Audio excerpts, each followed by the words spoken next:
Terima kasih Anda masih bergabung sama kami. Kini kita masuki Create Up. Pemerintah mewacanakan akan memberlakukan work from home dan sekolah daring atau online di wilayah Denpasar hingga Bandung ketika event KTT G20 berlangsung. Ya, hal ini demi mendukung kelancaran berkumpulnya para pemimpin dunia yang membahas soal ekonomi global di kawasan Nusa Dua, Bali pada November 2022 mendatang. Pemerintah mewacanakan akan memberlakukan work from home dan sekolah daring atau online di wilayah Denpasar, Badung ketika event KTT G20 berlangsung. Bupati Badung Inyoman Giri Prasta menegaskan, Badung siap menerapkan kebijakan tersebut. Namun terkait wilayah di Badung mana saja yang akan melakukan hal itu, Giri belum bisa menjelaskan secara detail. Untuk kesiapan pemerintah Kabupaten Badung sudah menyiapkan infrastruktur seperti fiber optik internet di Banjar-Banjar. Hal ini berkaca pada kejadian pandemi COVID-19. Seperti diketahui, pemerintah berencana memberlakukan WFA dan sekolah daring pada saat KTT G20 berlangsung. Hal ini demi mendukung kelancaran berkumpulnya para pemimpin dunia yang membahas soal ekonomi global di kawasan Nusa Dua, Bali pada November 2022 mendatang. Berbagai sumber, IDX Channel. Oke, terkait dengan sekolah daring ini kan memang pada saat pandemi kemarin diterapkan begitu ya. Tapi kalau sekarang kan pandeminya dikatakan sudah mulai berakhir. Nah, sebetulnya secara platform untuk startup yang berbasis sekolah daring ini masih kemudian menarik atau tidak, kita akan berbincang bersama CEO dari Sidix, ada Mas Transbara Wahyu Firmansyah ya, CEO dari Sidix. Apa kabar Mas Bara? Halo, selamat pagi. Alhamdulillah. Halo, Sehat. selamat pagi. Assalamualaikum warahmatullahi wabarakatuh. Waalaikumsalam. Terima kasih Pagi, sudah bergabung. Mas Bara, secara singkat tadi saya sebutkan bahwa Sidix ini adalah platform berbasis sekolah daring begitu ya. Mungkin Anda bisa jelaskan lebih lengkap Sidix itu apa? Jadi, Sidix itu apa? Sidix adalah startup edutech sebagai support system atau platform untuk membantu sekolah konvensional menjadi sekolah go digital atau smart school. Itu sebenarnya berawal dari permasalahan saya ketika jadi kepala sekolah sih. Kok sulit banget ya mengelola sekolah secara konvensional gitu. Akhirnya dibikinlah aplikasi, ternyata di satu sekolah ini bisa diduplikasi ke sekolah-sekolah lainnya.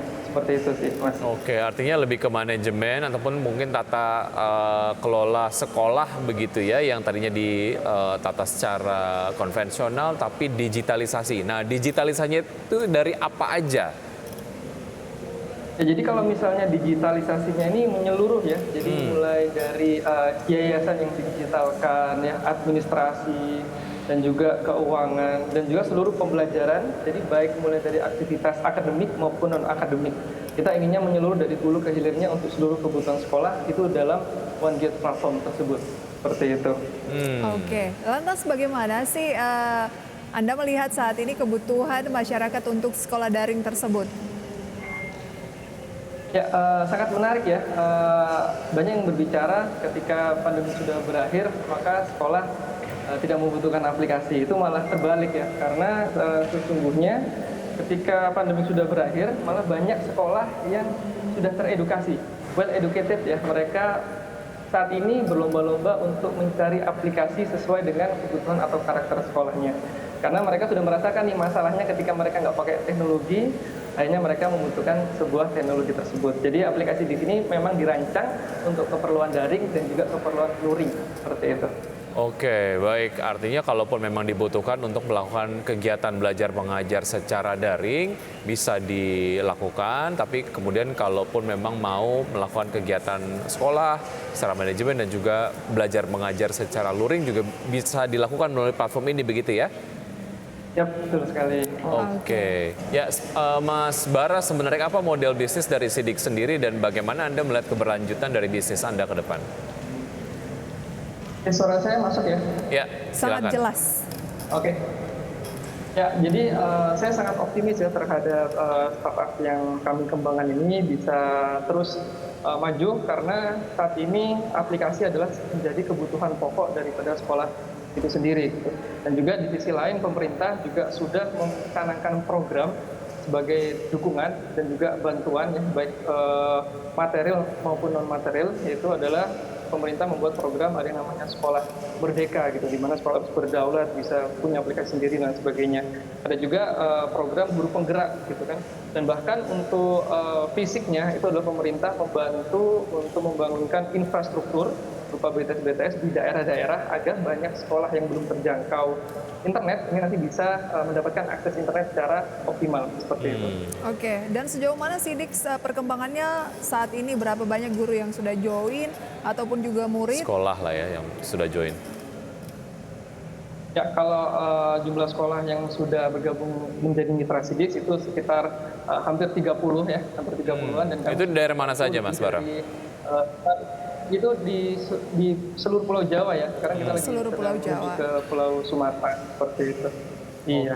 Jadi kalau misalnya jumlah muridnya sekitar ya 5.000 sampai 10.000 dan kita sudah membantu guru juga dan juga orang tua ya di angka ribuan tersebut.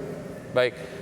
Dalam hal apa murid, kemudian guru dan juga orang tua terbantu dengan digitalisasi ataupun upaya yang dilakukan oleh SIDIKS ini? Ya, jadi gini Mas, SIDIKS ini adalah aplikasi One Git platform yang diharapkan menjadi solusi utuh untuk sekolah, baik dari pembelajarannya maupun aktivitas administratifnya seperti itu. Nah, kegunaannya untuk siswa atau orang tua, SIDIKS itu berada di tengah, di mana menyalurkan setiap informasi secara transparan gitu. Jadi yang dibutuhkan sekolah itu sebenarnya hanya transparansi, komunikasi dan juga administrasinya. Nah, SIDIKS berada sebagai agregator sistem untuk memberikan informasi secara real time. Contoh ketika murid bisa mendapatkan nilai, orang tua di rumah tahu nih. Ketika murid di sekolah jajan apa, orang tua tahu nih.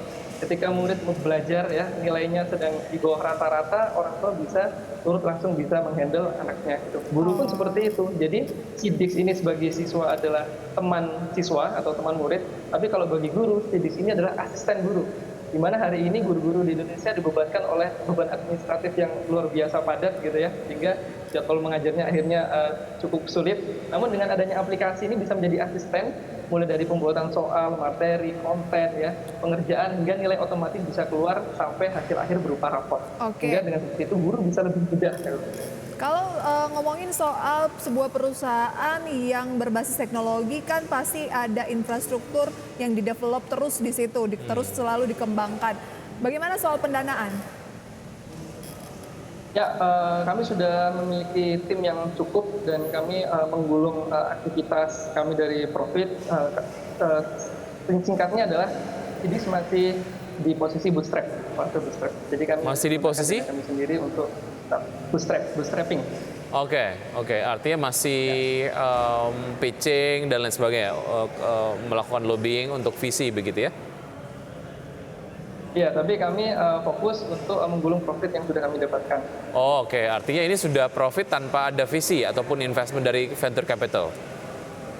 Sementara seperti itu. Oke, wow, berarti ini sudah cukup baik sebetulnya ya secara cash flow dan juga secara revenue. Oke, untuk sekolah sendiri yang memang ingin menggunakan platform SIDIKS sendiri, infrastruktur paling mendasar yang harus dimiliki seperti apa? Ini nampaknya kemudian cukup penting untuk dibahas karena mengingat kalau ngomongin soal sekolah yang ada di seluruh Indonesia, pemerataan infrastruktur IT-nya, teknologinya ini kan nggak semuanya punya gitu. Nah itu gimana tuh Mas Bara? Ya, ada 3 poin penting yang harus dimiliki sekolah jika sekolah ingin bertransformasi dari sekolah konvensional menjadi sekolah smart school gitu ya, atau sekolah digital. Yang pertama adalah adanya jaringan internet, yang kedua adanya hardware atau laptop atau PC yang ada di sekolah, dan yang ketiga adalah SDM.